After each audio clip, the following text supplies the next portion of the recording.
Chapter 31. Low Tide. The black, opaque water suddenly surged and seethed, as though a living creature desperately trying to avoid the pale light of the coming dawn. Sunny slowly rose, and after some thought, carefully approached the edge of the stone platform.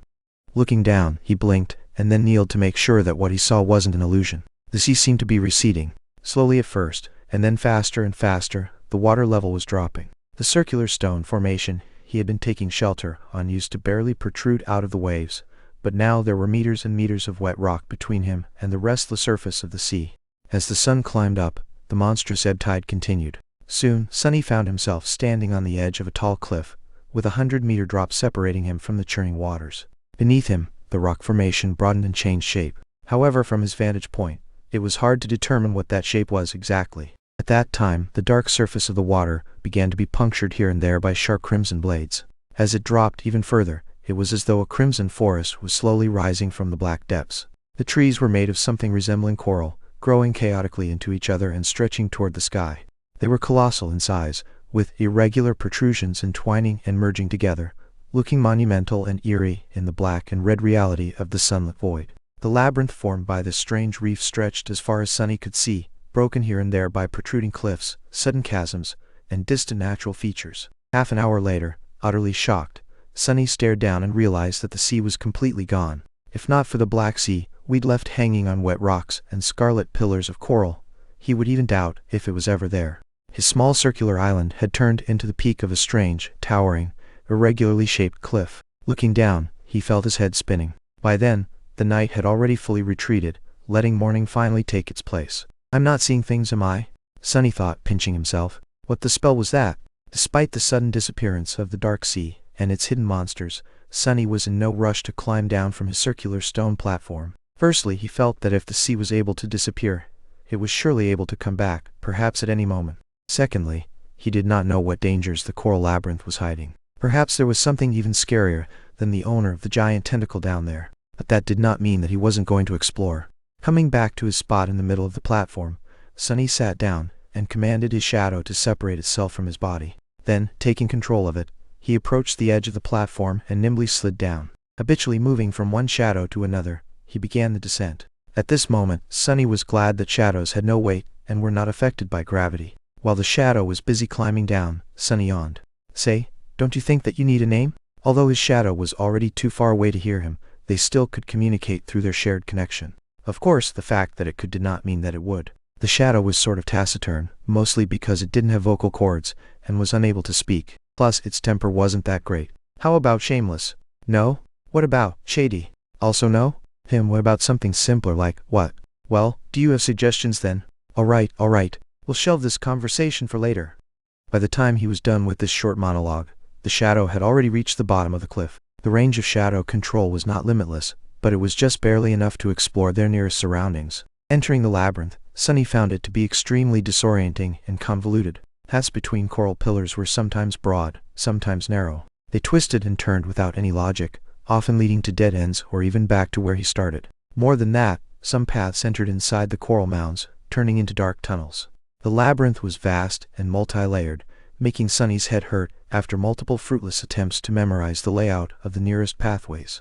In the end, he sent the shadow up, forcing it to climb on top of the crimson forest and start jumping from one sharp coral blade to another, knowing full well that he himself would not be able to do the same. Soon, he circled the strange cliff and froze, scared by the sight of what was happening in its shadow. There, the corpse of the giant shark-like creature that had briefly pursued him the previous night was laying on the ground. The pillars of coral around it shattered and broken. More precisely, half of it was there, with grotesque innards spilling out of the terrible wound and stretching far away into the distance. The other half was gone, as though it had never existed.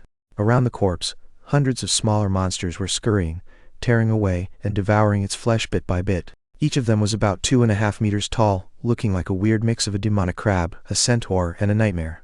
They had 4 pairs of long, segmented legs that ended in sai-like protrusions. At the front, a human-like torso was protruding from the carapace, also clad in thick chitinous armor. The head, if it was even the appropriate word, was situated directly on top of the torso with no neck in between. It had 2 narrow eye slits, and a viscous-looking mouth with several slimy mandibles. Instead of hands, the monsters had 2 enormous pincers. Currently, they were all using those pincers to tear off chunks of meat off the desiccated corpse and stuff them into their mouths. From time to time, a fight for an especially juicy piece of meat would break out, ending up in a few monsters being torn apart and quickly devoured by the victors. Sunny swallowed, both because the sight of heavily armored, powerful monsters made him nervous, and because looking at them feasting, he suddenly felt very hungry. Each of them seems like trouble, and there are hundreds of them. His luck, like always, was awful. At least I don't have to wonder why the labyrinth feels so empty. All the inhabitants are having a party. Feeling a little bit comprehensive about turning his shadows back to the monsters, Sunny commanded it to look back and study the cliff he was taking shelter atop of. Something about it was making him feel uneasy. The shadow turned around and looked up, taking in the sight of the strangely shaped cliff. It took Sunny a few minutes to shift his perspective and recognize it for what it was. That's a finger. That's a hand. That is a sword? He blinked. It's a statue. Indeed, the cliff was man-made. It was an ancient, colossal statue at least 200 meters tall. The scale of it was so massive that it boggled the mind. From what Sunny could see, it depicted a knight clad in an elaborate plate armor, with 7 shining stars carved into his breastplate. In his hands, he was holding a gargantuan sword, pointing it to the ground. However, the most striking thing about it was that the giant stone knight was missing his head. In fact, the roughly circular platform Sunny was standing on turned out to be the top of his neck. And by the looks of it, the head wasn't missing by design. It was as though something or someone had violently tore it off at some point in the distant past. Sunny walked around the platform, looking down from all sides, but didn't notice the head lying anywhere near. What on earth is this place? Without any hints to find the answer, he led his shadow back to the giant's neck and settled at the western edge of it, studying the feasting monsters. He didn't move until the sun was about to set. Just as Sunny expected, as soon as the sun touched the horizon, a deafening rumble could be heard coming from somewhere below. The monsters instantly stopped their feast and scurried away, some hiding inside the coral pillars, some simply burying themselves in the soft soil. A few minutes later, the first streams of black water appeared in the labyrinth. Their volume quickly grew, and soon an apocalyptic flood devoured everything around. The sea was returning with the approach of the night. Sunny stared at this unimaginable process, thoughts churning in his head. In an hour, the circular platform was the only thing above the dark waters once again. Chapter 32, Making a Choice. With an empty stomach and a head full of thoughts, Sunny returned to the center of the platform and sat down. After a while, he beckoned to his shadow and said, "Wake me up if anything happens." Then, he closed his eyes and tried to fall asleep. His consciousness quickly slid into the sweet embrace of darkness, giving Sunny some well-needed rest. In the middle of the night, however, a sudden impulse stirred him awake. Sunny jumped to his feet, his groggy mind full of tense apprehension. He was afraid that the owner of the giant tentacle had come back to finish the job, or maybe some other horror from the depths had sensed him and decided to snack on human meat. However, the sea was quiet and calm. He didn't hear any abnormalities around the night statue.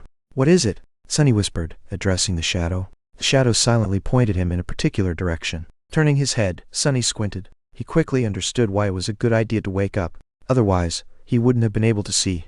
Out there in the distance, a few kilometers away, a small orange light was shimmering in the darkness. Its reflections were rising and falling with the movement of waves. It was too far away to make out any details, so Sunny just stared at it for a while. Pretty soon, the light disappeared. Other sleepers? Natural phenomenon? Or some monster laying a trap? Memories of nightmarish deep-water creatures immediately came to his mind. Shaking his head, Sunny lay back down and attempted to return to his slumber. However, this time sleep was escaping him. Pangs of hunger were still not unbearable, but slowly becoming more and more intense. The thirst, however, was worse. In the end, he remained awake up until the sun rose again, sending the dark sea in retreat. As soon as the morning came, the pincer monsters crawled back from their hiding spots and rushed to the giant carcass to continue their feast. Sunny watched them for some time, and then walked to the opposite side of the platform to take a look in the direction where he had seen the mysterious light the previous night.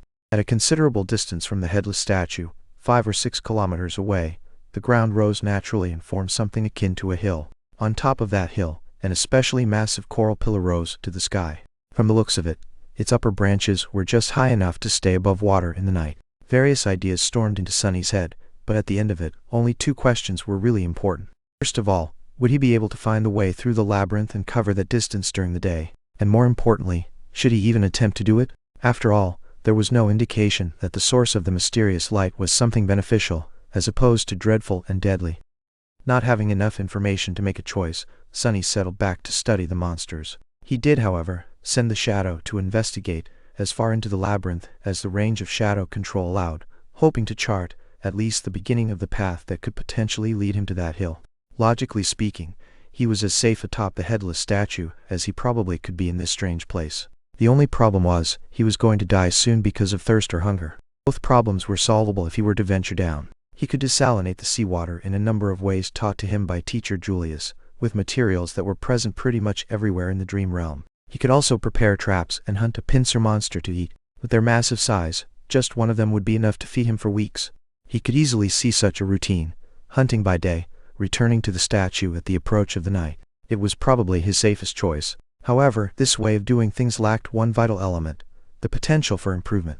It was well suited for keeping Sunny alive, but had no way of giving him hope. If he was destined to spend the rest of his life in the small area surrounding the headless statue, devouring monsters and trembling at night in fear of being devoured by something bigger in turn, well, he would rather just jump down and end it right now. That pretty much meant that the only choice left for him was to try and reach the source of the orange light. And if Sunny was really trying to attempt it, he had to do it before the pincer monsters were done consuming the giant carcass. That way, at least, the surrounding segment of the labyrinth was going to be free of them. Firm in his choice, Sunny decided to leave the headless statue the next morning. He would spend the rest of today exploring paths through the labyrinth and preparing himself mentally. With that, he closed his eyes and concentrated his perception on the moving shadow. In the night, a sudden storm descended upon the dark sea. Sunny was stirred awake by the shadow in time to prepare himself for the crushing winds and the pelting rain. Usually, rain always put him in a bad mood, but this time he was too thirsty to think about anything except for fresh water. Staying low so as to not be blown over the edge of the platform, Sunny cupped his hands and waited until they became filled with rainwater. Then he raised them to his mouth and greedily drank. Strikes of lightning illuminated everything above the churning sea. If anyone were to see Sunny now, they would have noticed a wide grin on his face. The storm continued to rampage for several hours. Sunny crouched in the middle of the platform, enduring its rage. More than once, a tall wave would crash into the headless knight's neck, threatening to wash him away. But Sunny held tight to the deep grooves in the stone surface of the platform, sticking to it like glue. By morning, when the storm finally dissipated, all of his muscles were sore. There was no time to waste. As soon as the monsters came back to the carcass, with a few stragglers quickly following behind, he slid over the edge of the platform and began to nimbly climb down. Sunny had to thank wilderness survival classes once again, since he had been taught the basics of rock climbing as well. Teacher Julius was adamant about giving his student a crash course in all possible forms of traversal. Additionally, Sunny had already scouted the optimal way down and memorized the best holds and indentions to grab onto with the help of his shadow. Soon his feet finally touched the ground. Despite the fact that leaving the safety of the headless statue was going to put him in considerable danger, Sunny instantly felt his mood improving. Remaining passive for the last couple of days did not suit his character well. Now, even if his plan were to end in failure, at least he was going to go down doing something that he had decided to do. Trying and failing was better than not trying at all. The black mud was deep enough to slow him down, but not to the extent he had been afraid of. With some practice, Sunny was soon able to walk at an acceptable speed. What's more, as long as he stuck to the shadows, his steps were light and silent, producing no squelching noises from the mud. He headed for one of the paths that were supposed to lead him to the distant hill and entered the cool shade of the crimson labyrinth. Immediately, a strange feeling enveloped his mind. It was as though the world beyond the labyrinth did not exist anymore, and all that was left were its twisting, dark paths. This thing almost seems endless. Shaking his head, Sunny sent the shadow to scout ahead, hoping to be notified of any latent danger in advance, and began to move forward. His life now depended on whether or not he would reach the distant hill before the sun began to set. He didn't even want to think about what would happen if he were still inside the labyrinth once the dark sea came back in an unstoppable flood. The shadow moved ahead of him, not meeting any hurdles. Sometimes it would climb high to scout the direction of different paths, allowing Sunny to choose the optimal route most of the time. However, he still had to backtrack a considerable distance once or twice, ending up either in a dead end or on a path leading in the wrong direction. Despite that, everything seemed to be going smoothly. Sunny even had time to carefully study the interior of the labyrinth, noticing more details of its composition, as well as a frightening amount of unrecognizable bones hiding in the mud beneath his feet. Because of how well things were going, he lowered his guard a little. His arrogance was also to blame. With his extensive preparations and skillful control of the Shadow Scout, Sunny subconsciously patted himself on the shoulder and assumed that everything was going to be fine. That's why, when the mud directly in front of him started to move, he was a fraction of a second late to react. In the next moment, a massive pincer shot out of the ground and tore through the air, threatening to cut his body in half with one crushing strike. Chapter 33. Carapace, Scavenger. Crap. This was the only thought in Sunny's head, as he awkwardly fell backward, allowing the pincer to close right in front of his face with a loud clack. The jagged, chitinous blades were so close that he could clearly see bits of mud sticking to their surface. Sunny landed on his back, narrowly avoiding the unexpected strike. The good thing was that he managed to avoid being injured or even killed. The bad thing was that he was sprawled on the ground, unable to quickly create distance between him and the attacker. The massive pincer was still hovering above. Just as this realization dawned on Sunny, he desperately rolled to the side. In the next moment, the pincer lunged down, sending small tremors through the mud. If not for his quick reaction, Sunny's chest would have been caved in by that blow. He was just beginning to stand up when the pincer swiped sideways. Luckily, Sunny was ready. Instead of trying to dodge or block the attack, he went with it, letting the pincer collide with his outstretched hands and cushioning the blow.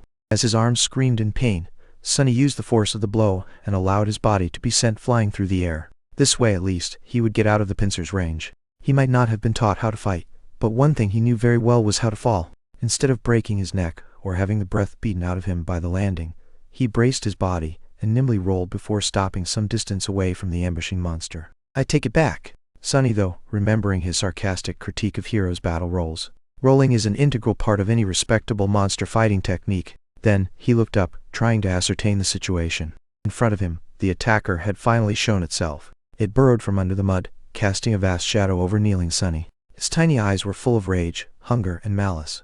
It was one of the pincer monsters he had spent so much time observing. Towering over him at almost 3 meters in height, the bulky creature moved its mandibles and produced a jarring, piercing screech. "Why aren't you devouring the giant carcass with the rest of your buddies, you crab bastard?" However, the answer to Sunny's indignant plea was rather obvious. The monster seemed to be in a rather bad shape. Half of its 8 sai-like legs were broken, and there were cracks in its thick carapace, each oozing with viscous azure blood. Additionally, he was missing one of its 2 pincer arms, which seemed to have been torn off entirely at the shoulder. If not for this pathetic state, the creature would have had no need to hide in the mud, hoping to catch easy prey. It could have just followed the other monsters and joined on the feast. Sunny was just unlucky to stumble directly upon its ambush. He had relied too much on the scouting abilities of his shadow, forgetting that it wasn't much more observant than an awakened human. It was also weightless and inaudible.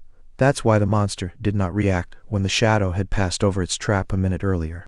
On the other hand, Sunny could also consider himself lucky.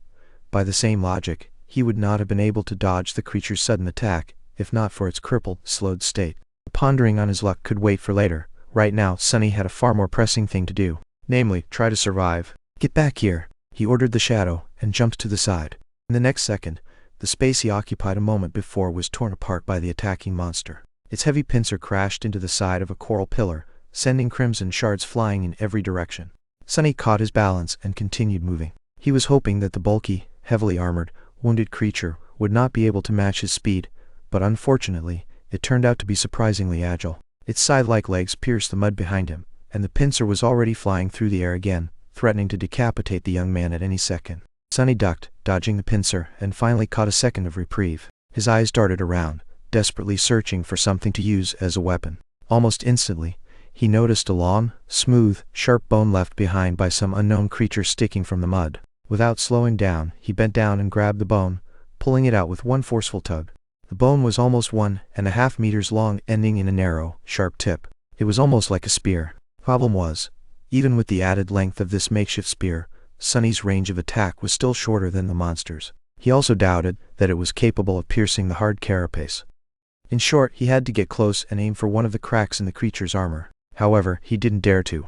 At that short of a distance, the monster could easily crush him into a paste by using just its weight and hulking frame.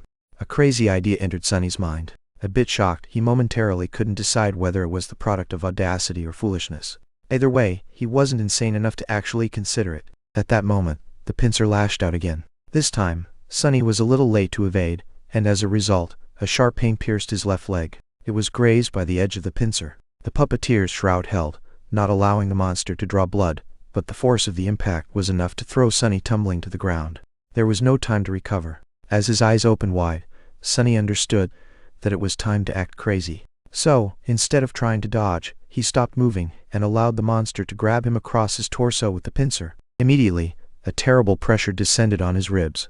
Sunny felt as though he was going to be split apart, but his armor, received from defeating an awakened tyrant, resisted the crushing bite of the monster's pincer. Every muscle in his body tensed, delaying the moment when his insides would be turned into mush. In the next second, Sunny's shadow fell from above, wrapping itself around the puppeteer's shroud. With the protective properties of the armor enhanced, he was able to better resist the pincer's pulverizing embrace. Sunny and the monster appeared to be at an impasse. The young man couldn't free himself from the monster's grip, while the monster could not kill the prey by cutting it in halves with its pincer. They stared at each other. Then, an insane fire ignited in the creature's eyes. It clicked its mandibles and raised Sunny in the air, bringing him closer to its mouth, obviously intent on biting his head off. "Why is everyone trying to eat me? Am I that tasty?" Sunny didn't struggle as the monster brought him close to its mandibles. He knew he only had one chance to live. In the last moment, Sunny allowed the shadow to flow from Puppeteer's shroud onto the sharp bone he was still clenching in his hand. Then he gathered all his strength, leaned forward and thrust the bone forward with as much power as he could. Guided by his hand, the dark bone spear shot forward and pierced through the creature's tiny eye, sinking in deep. The other eye of the monster narrowed. Gritting his teeth from the unbearable pain in his ribs, Sunny twisted the bone, trying to do as much damage to the creature's brain as possible. For a couple of seconds, nothing happened. Then, he felt the pressure on his body diminishing. The pincer opened, letting Sunny fall down. As he hit the mood, the hulking monster crashed to the ground too. The bone spear was still sticking from its head, bathed in the streams of azure liquid. Sunny moaned and drew in a raspy, painful breath. "You have slain an awakened beast, carapace scavenger. You have received a memory, Azure Blade. Your shadow grows stronger." Chapter 34. Only Steel Remembers. Sunny was sprawled in the mud, trying to catch his breath. The subtle voice of the spell echoed in his ears. "Your shadow grows stronger." Immediately, he felt a slight change. His body grew a little bit stronger, his vision a little sharper, his skin a little smoother. The change was minimal but apparent. What was that? He had a guess, and it was easy to confirm. Sunny summoned the runes. Shadow fragments, 14 to 1000. Previously, he only had 12 of the mysterious shadow fragments, with no knowledge on how to acquire more. Now it seemed that the process was automatic. He only had to kill an enemy to absorb a part of their shadow and enhance his own core. More than that, the number of fragments he was able to receive wasn't directly correlated to the number of slain enemies. After a bit of thinking, Sunny came to a preliminary conclusion. Dormant soul cores gave him 1 fragment, while awakened ones gave 2. However, only enemies he defeated directly, more or less, counted. Killing the Mountain King's larva, a dormant beast, had given him 1 shadow fragment. Finishing off the veteran slaver, a dormant human, another. Mountain King itself was an awakened tyrant, which meant that it had 5 awakened cores. With each giving Sunny 2 shadow fragments, he ended up with a total of 12. And now, after killing the carapace scavenger, he had 14. Interestingly, he didn't receive any fragments from the deaths of Shifty, Scholar and Hero, even though they perished as a result of his machinations. It seems he had to finish an enemy off with his own 2 hands to absorb a part of their shadow.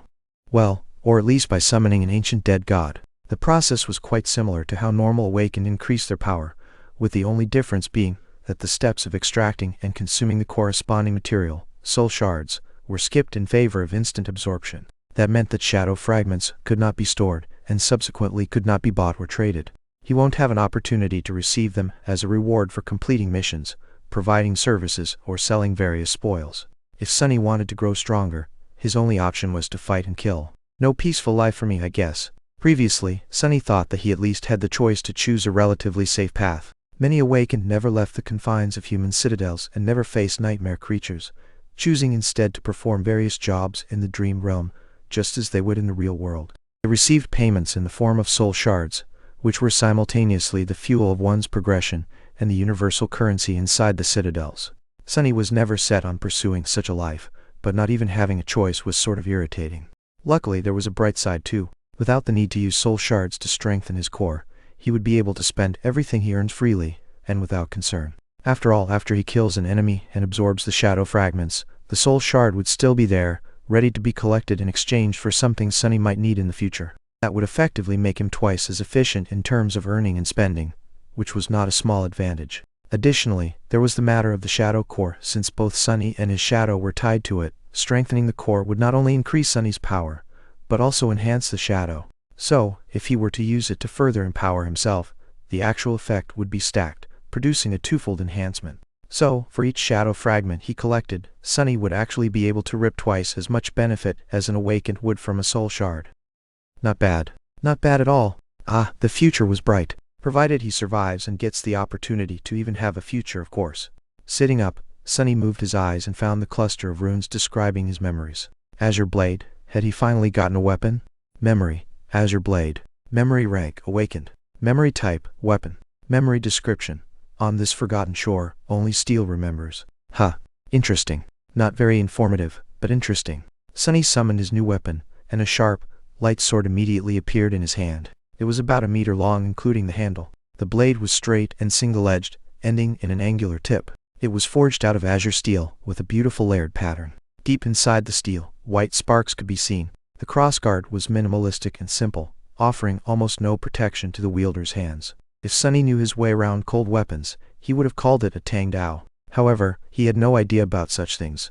All he could gather was that the blade was single-edged, which meant that it was probably meant for slashing and cutting as opposed to piercing, and that the handle was long enough to accommodate 2 hands. Also, the sword was pretty. He summoned the shadow, and made it wrap itself around the azure blade. Immediately, the steel became bluish, black, with a scattering of white sparks.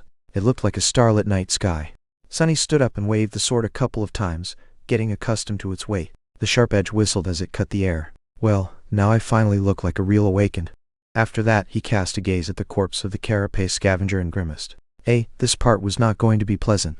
After some time, he managed to break open the cracked carapace and cut away a few strips of tender, pink meat. He also did not forget to extract the radiant crystal from the beast's chest, the soul shard. Without much hope, he tried to absorb the shard, remembering how it was supposed to be done. Just as he expected, nothing happened. They're really of no direct use to me. With a shrug, Sunny places the shard and the meat in a makeshift rucksack he weaved from black seaweed and looked at the sun. The day was still young. He still had a good chance of making it to the distant hill before the sea came back. However, his left leg was banged up in the fight with the scavenger beast, so walking wasn't as easy as it was before. He gritted his teeth and began limping. Hours passed. Due to his bruises and increased vigilance, Sunny's progress slowed down considerably. He was sweating and grinding his teeth, feeling pain with each step. What's worse, the further he reached into the labyrinth, the more confusing and entangled the paths became. Even with the shadow's help, he constantly had to backtrack and struggled to move in the right direction. Crap. If nothing changed, Sunny would not reach his goal, which meant that he'll be crushed to death by the returning sea. Not allowing himself to think about dying, Sunny tried to walk faster. However, he couldn't be too hasty. Making a wrong turn would have taken precious minutes away from him, so he had to choose the way carefully. Additionally, missing to notice another ambush could end his life directly. Curses! Just when he was beginning to feel desperate, his shadow suddenly saw something that momentarily sent Sunny into a stupor. Some distance further down the path, beyond a few turns, the corals widened, creating a small clearing. And in the middle of that clearing, someone was walking across the mud. First thing Sunny saw was fair skin, a lot of skin. The tall, lithe girl was only dressed in a makeshift skirt and a crude brassiere, both made out of seaweed. However, it didn't seem to bother her. With a calm expression, she stopped and looked back. The wind was playing with her short silver hair. It was Nephi's, the changing star. In one hand, she was holding the end of a strange golden rope, and on the other end of the rope, Kasha, the blind girl, was carefully following behind. Chapter 35. A shadow, a star and an oracle. Gray sky above, black mud below, an endless sea of crimson in between. On this dreamlike backdrop, 2 beautiful girls were walking across the labyrinth. One was delicate and fragile, with blonde hair and cerulean, aimless eyes. She was dressed in a simple tunic, with leather sandals on her feet and a cloak the color of sea waves draped around her shoulders. The other was tall and lithe. She had silky silver hair and clear gray eyes. Her revealing clothes were crudely made out of black seaweed, leaving her fair skin and athletic build exposed. She was poised, alert and barefoot. A golden rope connected 2 girls together. Wow, what a sight, Sunny thought. He suddenly regretted that he was not an artist. The picture just begged to be made into a painting. Wait, why am I thinking about that? People. I found people. His heart skipped a bit. If Nephi's and Kasha were here, then the orange light from before, most likely, had something to do with them. Which meant that they knew how to get to the tall hill. Which meant that Sunny didn't have to be crushed to death by the high tide. So what do I do now? He wasn't the best at ingratiating himself to other people. In fact, he was the polar opposite. People usually instinctively avoided him, and that was in normal circumstances. This time, however, he had spent a whole 4 weeks making sure that everyone in the academy hated his guts. Good job, Sunny. Still, he was at least useful. In this situation, an additional body was already a great boon when facing hungry monsters. And he wasn't just anyone. His ability to scout ahead alone was worth a lot. Surely they'll understand that, right? With a heavy sigh, Sunny stepped into shadows and hurried to the clearing. He reached it in a minute or so, hiding and observing the 2 girls before making a final decision. Helping herself with the wooden staff, blind Kasha slowly approached the middle of the clearing and extended her hand, finding Nephi's and touching her on the shoulder. Why did you stop? Nephi supported the blind girl and glanced at the sky. It's getting late. An awkward pause hung between two girls. After some time Kasha asked, so you think we should turn back? Nephi's blinked and cleared her throat. Yes. Sunny was a bit amused by their exchange. What is she, a strong silent type? Then he returned to his dilemma and grimaced. How I approach them. Damn, why is this so hard? It's not like I'm trying to ask them out on a date. I mean one of them. Both of them. What am I thinking about? Just go and say hi. But then if he suddenly appeared out of the shadows, not at all like a creep, how high was the probability of them getting spooked and attacking him before noticing that he was not a monster? Wait, why would they argue? To hell with this. Deciding on the safest approach, Sunny commanded his shadow to abandon its hiding place and move to a spot where Nephi's could clearly see it. He could clearly sense the shadow rolling its eyes as it obeyed the order. As soon as the shadow started to move, Nephi suddenly snapped her hand sideways. Immediately, a long sword appeared in it, cutting the air as it assumed a defensive position. Before the shadow could even take 2 steps out of its hiding spot, it was already pierced by Changing Star's gray eyes. The shadow froze, seemed a bit startled. Kasha took a step back. Neph, what is it? Nephi's didn't answer immediately, carefully observing the shadow. Then she simply said, there's a shadow. Kasha's doll-like face paled. A shadow? Scavengers? The tall girl tilted her head a little. No, the human shadow. This was clearly not what Kasha expected to hear. With an expression of surprise, she asked, a human shadow? What is it doing? Nephi's hesitated. After a while, she answered in a flat tone, it's waving at us. After a whole minute of silence, Kasha finally found the words to react. What? I said. It's waving. Yes, I know. I mean, why is it doing that? Nephi's opened her mouth, then closed it again. I don't know. Maybe it's a distraction to lure us into a trap. At this point, Sunny decided that it was time to talk. He inhaled deeply, then said in a friendly tone, actually, I just sent it ahead to make sure that you don't stab me with that sword before realizing that I'm human.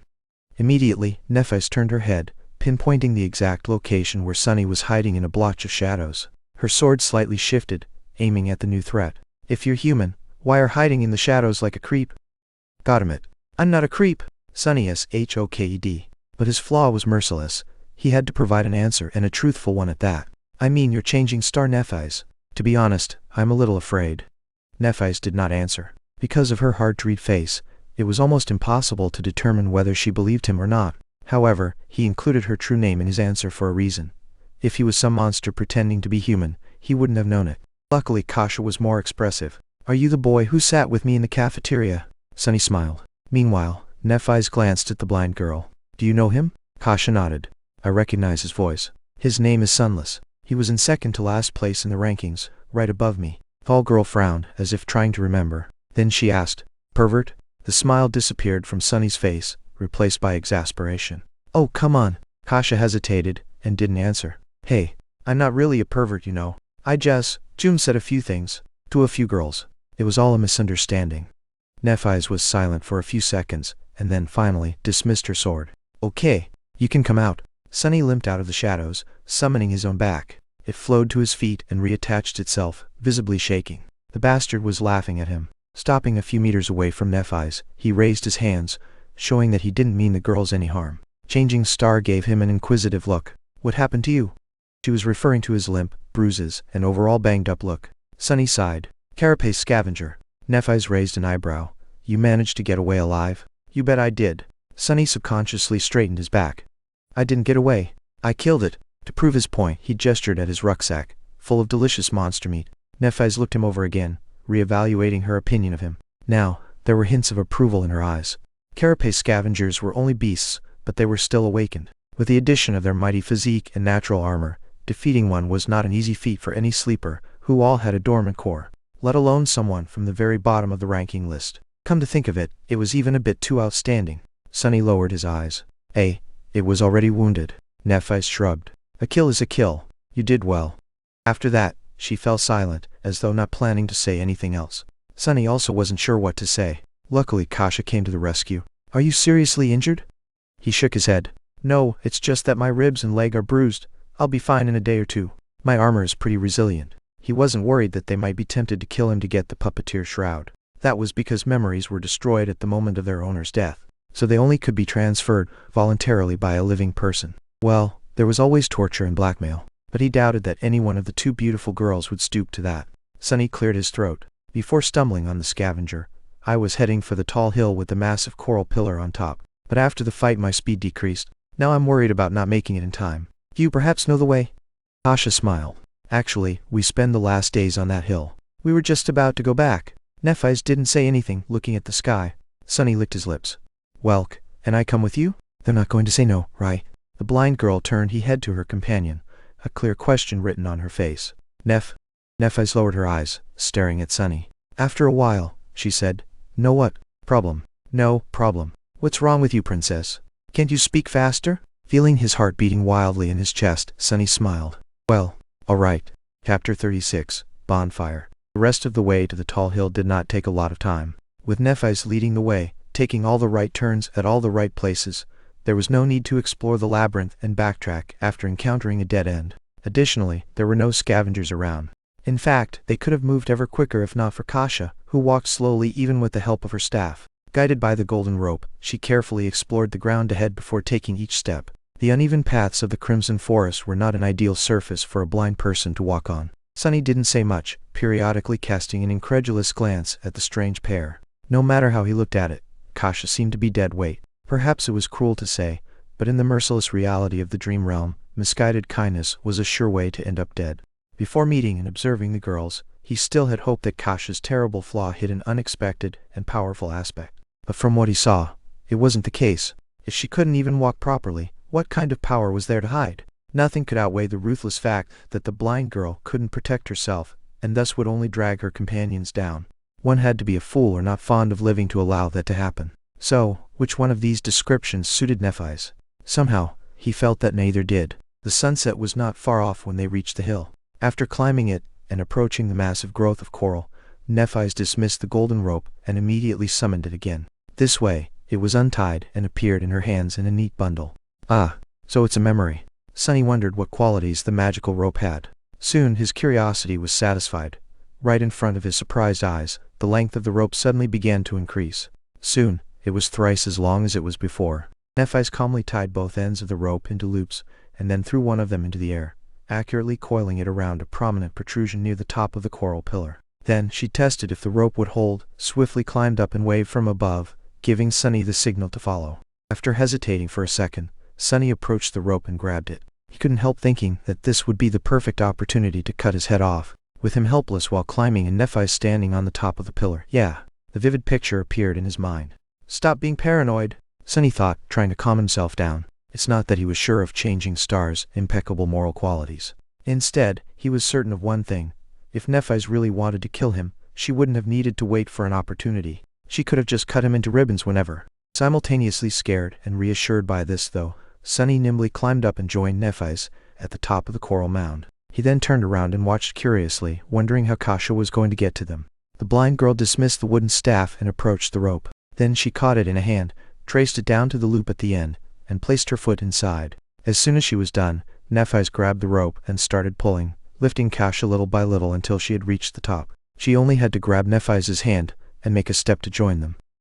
Efficient. The coral mound was much larger than the circular stone platform of the giant knight's neck. In fact, it was almost like a small island.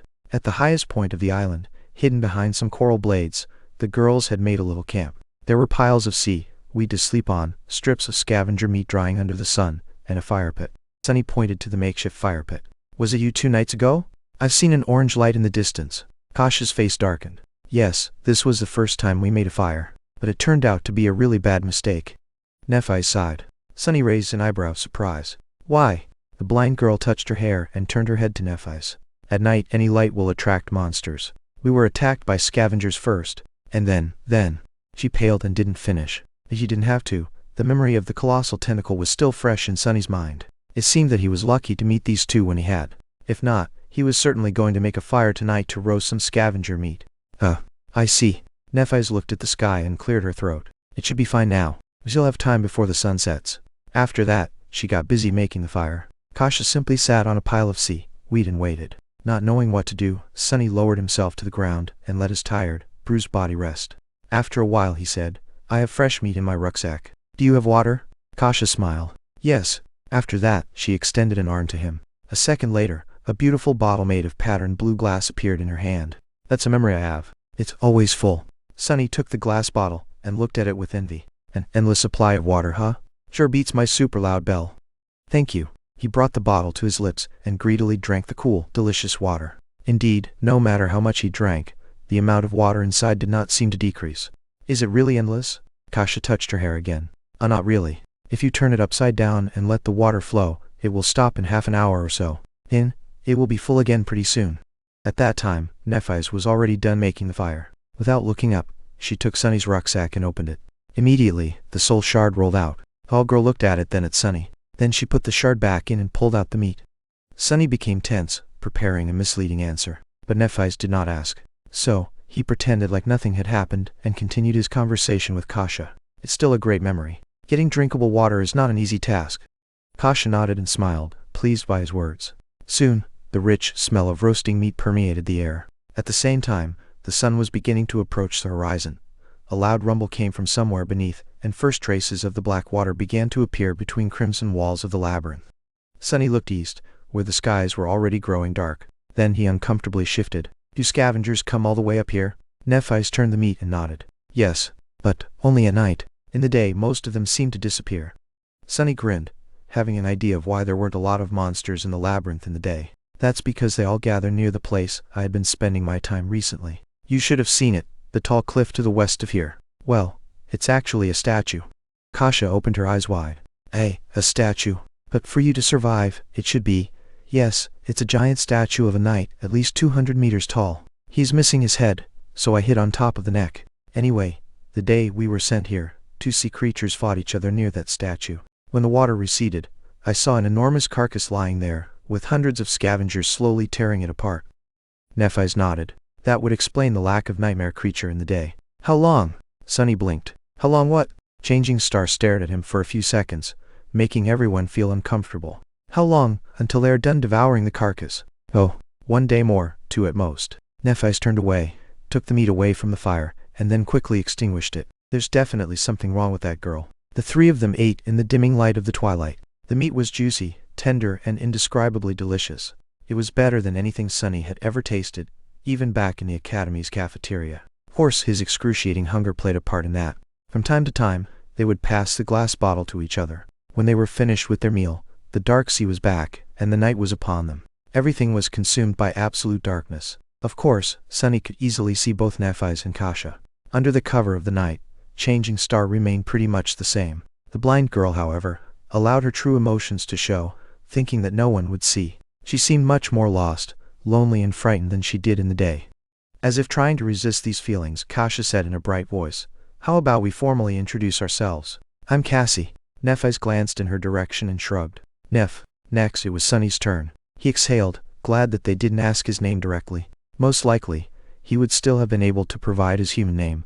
However, it also might have depended on the wording of the question. Relieved, he smiled and answered, I'm Sunless, but you can call me Sunny. Chapter 37. Getting to know each other. Sunny was slowly growing fond of having conversations in the dark. Without the burden of light, people were more relaxed and honest. It reminded him of the frequent blackouts that used to sweep through the city when he was a little kid. His family had no choice but to huddle together and spend a few hours doing nothing but talking to each other. Now, these dark hours had become some of his most precious memories. He was silent for a few moments and then said, Since we're going to be depending on each other, should we share what abilities and memories we have at our disposal? This was a logical suggestion. If they were going to fight side by side, knowing each other's strengths was more or less vital. Still, he noticed Nephi's glancing in his direction with a guarded look on her face. Luckily, he was obscured by darkness. I'll start, Sunny said, both to show his sincerity and to reveal information about himself in a controlled manner. If he took the initiative to talk, he still had to tell the truth, but how much and to what extent was still for him to decide. If they were to ask and he had to answer, however, things would become unpredictable. My attributes give me an affinity to shadows. I also have a slight affiliation to divinity. Lastly, I am prone to finding myself in unlikely situations. Cassie listened carefully, and then lowered her head, as though embarrassed. He is telling the truth. Not that we doubted your honesty. Why not? I spent so much time earning the reputation of a pathological liar. Sunny cleared his throat and smiled, hiding his nervousness. Really? That's good to know. But, why are you so sure that I am being honest? The blind girl shifted a little. Oh, that's my ability. I can see people's attributes.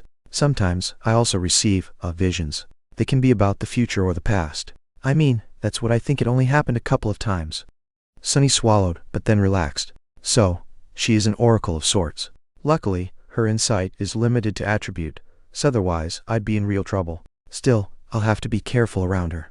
He finally realized how the blind girl had known about his birthday. The question was whether she had seen it in a vision of the future, or in a vision of the past. If it was the former, was it safe to assume that he would certainly be able to celebrate at least one more birthday? Or did knowing the future actually affect it and changed it? For example, after learning that he was definitely going to survive, Sunny might have naturally relaxed and lowered his guard. Then, he would die as the result of it. Surely seemed possible, right?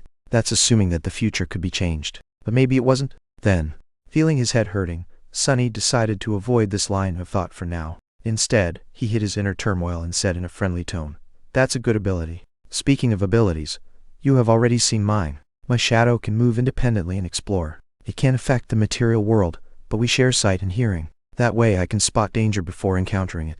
The shadow is fast and stealthy. It can go anywhere and is almost impossible to notice. Oh, I can also see in the dark." He smiled, expecting the girls to understand and appreciate the utility of his shadow scout. Their reaction, however, was a bit strange. Nephi slowly turned her head in his direction, while Cassie became a bit pale and raised her hands to cover her chest. "Oh, what?" Nephi frowned and said in a flat tone, "Have you ever used your ability in the academy?" Sunny blinked. What a strange question. In the academy? Sure, of course. Why? Oh, right, they think that I'm a pervert. Crap. Before the girls could say anything, he hurriedly raised his hand and blurted, "But I have never used it to do anything improper. You have to believe me." Fortunately, it was the honest truth. However, both Nephi and Cassie looked skeptical. Sunny gritted his teeth. "I had more important things to do than whatever you're thinking about. I spent almost every waking hour learning how to survive." Nephi raised an eyebrow. "I haven't seen you in class, even once." Sunny chuckled. "Of course you didn't. While you were busy wiping the floor with other sleepers, I was studying wilderness survival." It was Changing Star's turn to blink. "Wilderness what? There is such a course?" Cassie seemed equally puzzled. "Yes, there is. It might seem like an afterthought for most people, but for an outskirts kid like me, who never went to a fancy school or saw a private tutor, learning how to survive in the wilderness is the difference between life and death. Without it, I would have drowned the moment we were sent to the dream realm." On a rare occasion, Nephi looked completely bewildered. She rubbed her wrists and stared thoughtfully in his direction. "I see. I didn't know." Sunny grimaced and struggled to keep the venom from sipping into his voice. When he finally spoke, his tone was light and amiable. "That's okay. It's natural for someone of your status not to know." When he mentioned her status, a strange smile appeared on the Changing Star's face. But in the end, she didn't reply. Sunny continued, "Anyway, that's my ability. As for memories, I have 3. One is an armor, one is a sword, and the last one is a really loud bell." Now it was their turn to share. After a short pause, Nephi spoke. "My attributes give me an affinity to light and fire, as well as a strong affiliation to divinity. I have 2 memories, a rope." While she was speaking, Sunny was looking at Cassie, trying to read her expression. From what he saw, Nephi was telling the truth, but also not the whole truth. And judging by how hard the blind girl was trying to hide her true feelings, the secret hiding among Changing Star's attributes was not at all trivial. Interesting. And a sword. The rope is very sturdy and can change its length. The sword is very sharp and can protect its wielder against soul's attacks, to a certain extent. My ability can be used to heal. Sunny didn't miss the wording of the last part. Can be used to heal. Does this mean that its main purpose was something else? He was pretty sure that Nephi would not reveal all of her cards, just like him. However, healing abilities were extremely rare. Having one that could heal, but was not limited to healing, that would be simply unheard of. Then again, she was Changing Star, one of the few people in history to receive a true name in the first nightmare. If Sunny were to consider his own aspect ability, nothing seemed impossible. "I wonder what's her aspect rank is." Outwardly, he pretended to be excited. "You're a healer? That's great. Having a healer among us is incredible luck." Cassie nodded and smiled. "Neph is also an amazing fighter. You should have seen her dealing with those scavengers." "Well, I also did not actually see it, but it sounded very scary." Sunny didn't need anyone to tell him how formidable of a warrior Nephi was. He had seen it with his own 2 eyes. Sort of. Actually, they were his shadow's eyes. Well, whatever it had instead of eyes. Meanwhile, Cassie sighed. "It's my turn? All my attributes are nothing special. I guess I have an affinity to revelations and fate. My ability is like I told you before. It's not very useful. About my memories, I have three. The bottle, the wooden staff, and this armor. You already know about the bottle. The staff can create wind. The armor is actually of the awakened Ranka. Nef gave it to me when we met. It has a very powerful protective charm. So, she's not only carrying Cassie on her back, she even gave away her only clothes? An awakened rank armor at that? What is Nephi's thinking about? The blind girl turned away and added after a while. I used to be a pretty decent fencer before. Now I can't really fight. The last two sentences were obviously related to her flaw.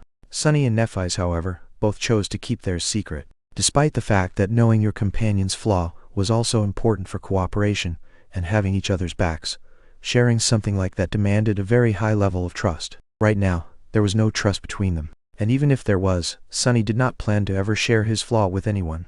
Nephi's too seemed to have a lot of secrets. After a while, he said, "Good. That's good. I think we have enough tools to survive, provided we use them right. I guess it's time to sleep." In the darkness, Nephi's tilted her head, listening to his words with a distant look. "All right, I'll take watch first." Sunny decided to be helpful and said, "Actually, my shadow doesn't sleep. It can wake us up if something happens." Changing Star slowly smiled. "I'll take watch first." Feeling a bit of coldness in her voice, Sunny sighed and shrugged. "Suit yourself. What are you going to watch, huh? You can't even see anything." "Whatever. Just don't blame me when something giant swallows us in the middle of the night." Then he suddenly shuddered. "Wait, that was not a death flag, right?" "Right, of course not. No way." Chapter 38, Questions in the Dark. Sleep was avoiding Sunny. For a while, he sat silently in the darkness, listening to the calming rumbling of the waves. In this rare moment of respite, memories of the past few days came flooding into his mind. However, he was too tired to seriously think about anything. He was warm, full, and relatively safe. For now, that was more than enough. Soon, the rhythm of Kasha's breathing changed, indicating that she fell asleep. Nephi's was guarding the camp, motionless and, as always, a bit distant. With her silver hair and fair skin, she looked like an alabaster statue. Sunny sighed. He struggled for a bit and then said quietly, "Hey, can I ask you a question?" Nephi's glanced at him and shrugged. The lack of an audible response clearly indicated that she remembered about his ability to see in the dark. "Sure. Would it be too personal?" Sunny hesitated. "I thought you legacies come into the spell with a whole inherited arsenal of memories. I mean, that's supposed to be your main advantage. How come you only had 3? Nephi's was silent for a few moments. "Actually, I only had 2. The rope came from Cassie." He raised an eyebrow. "Oh, I see." Realizing that her answer wasn't really an answer, Nephi's thought for a while and added, "We lost most of our memories when my father passed away. The ones that remained were sold one by one over the years, to keep the family afloat. This sword and armor came from my first nightmare." So that's how it was. Sunny realized that the fall of the Immortal Flame clan might have been more thorough than he had thought. Still, something about it didn't make sense. Surely, with your clan's reputation and standing, there were other ways to make money. Without any strong reaction, Nephi's simply said, "There were other reasons." Then, she unexpectedly turned her head in his direction. "Can I ask you a question in return?" Sunny swallowed. "Yeah, go ahead." Nephi's tilted her head. "How did you know that I'm a legacy?" "What? That's it? Simple. I heard Castor mention it. He was scolding other sleepers to make them treat you with respect." She gave him a nod and turned away. What thoughts were hidden behind her calm gray eyes, Sunny did not know. Some time had passed before he gathered enough courage to ask the question that he really wanted to ask. Before doing it, though, he made sure that Cassie was sound asleep and lowered his voice. "Can I ask another question?" Without getting a negative response, he continued, "Why are you burdening yourself with her?" A corner of Changing Star's mouth curled up slightly. "Why? Wouldn't you?"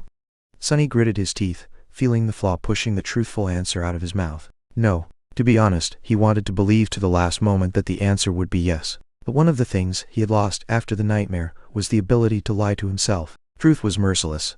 It's not that Sunny did not pity the blind girl or didn't want to help her. It's just that he knew with certainty that it was simply not something he could do. He was barely able to save himself, let alone carry a helpless person across the dream realm. If he tried, they would just die together. Still, he couldn't help but be a little disappointed in himself. Nephi's, however, did not seem to judge him. She showed no reaction at all. After a few moments, she simply said, "Because I want to." Because she wants to? That was not the response Sunny expected to hear. He was pretty sure that she would either lecture him about virtue and compassion, or disclose some obscure way to make Cassie's seemingly weak ability incredibly useful. However, she did neither. Nephi's expected him to believe that she was putting her life in danger, to the point of sacrificing an awakened armor-type memory, because that was something she simply wanted to do. Ridiculous. At first, he dismissed her response as a non-answer. The more he thought about it, the more disturbed he felt. Because maybe it was actually the truth. Due to the circumstances of his life, Sunny had never really done things because he wanted to. Most of the time, he was doing them because he needed to. It was never a question of want. It was always a question of must. For him, this was a basic rule of life.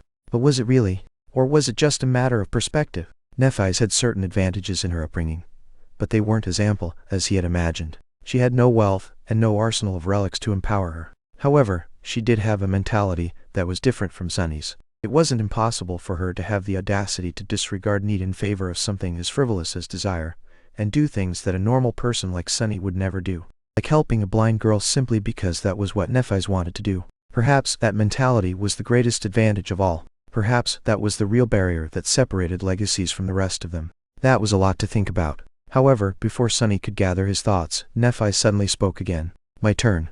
Does she mean it's her turn to ask a question? Indeed, that was what she meant. Changing Star once again turned to Sunny, and, after a long pause, suddenly asked, Do you know the legend of Odysseus? A what? Who? What sort of a weird question is that? Bewildered, Sunny shook his head. Then, remembering that she couldn't see him, he said, No. Nephise sighed and turned away. A few moments later, she softly said, Odysseus was a hero in an ancient war. In the legends, some humans back then had powers akin to the awakened. Achilles with an aspect of indestructible body. Diomedes that was so ferocious, even the god of war was wary of him. Ajax, who was as strong as a giant. Odysseus was not the strongest, and not the bravest. However, he was the most cunning. Sunny blinked, staring at the silver-haired girl. What? Where did this come from? Why is she suddenly so eloquent? Meanwhile, Nephise continued. In the end, Odysseus's cunning ended the war, and he prepared to sail home. However, the gods cursed him to endlessly wander the seas, never to return. Over the years, he survived one horror after another and lost all of his companions. Then shipwrecked, he found himself on an island where the beautiful fairy Calypso lived. Changing Star's ethereal, strangely wistful voice resounded in the darkness, creating an enthralling atmosphere. Sunny couldn't help but listen with the utmost attention. Calypso fell in love with Odysseus and invited him to her palace. For many years, they lived together in harmony. The island was like a paradise, filled with all kinds of wonders, delicacies and delights.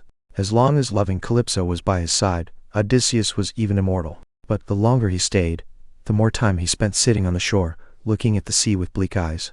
Nephise smiled. In the end, Odysseus built a makeshift boat and abandoned the island, leaving all its delights, the beautiful fairy, and even his immortality behind. So, my question is, why did he leave?